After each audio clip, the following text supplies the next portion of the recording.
ಮಹಾರಾಜರು ಬ್ರಿಟಿಷರ ಆಶ್ರಯದಲ್ಲಿದ್ದರು ಅಂತ ಇವರೆಲ್ಲ ಬ್ರಿಟಿಷರಿಗೆ ಹಂಚ್ಕೊಂಡು ಬದುಕರು ಅಂತ.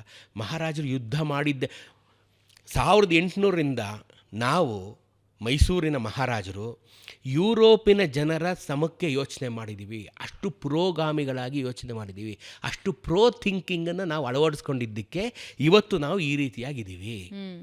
ನಾವು ಯುದ್ಧ ಮಾಡಿದ್ದು ಯಾರ ವಿರುದ್ಧ? ಅಸ್ಪೃಶ್ಯತೆ ವಿರುದ್ಧ, ಅನಕ್ಷರತೆ ವಿರುದ್ಧ, ಜಾತಿಯ ವಿರುದ್ಧ, ಧರ್ಮದ ವಿರುದ್ಧ. ಆಯಿತಾ? ಇದೆಲ್ಲ ಎಲ್ಲಿ ಈ ಸೊಸೈಟಿಯಲ್ಲಿದ್ದಂಥ ಶಾಪಗಳಿವೆಲ್ಲ, ಅದರ ವಿರುದ್ಧ ಮಹಾರಾಜರು ಯುದ್ಧ ಮಾಡಿದ್ರು.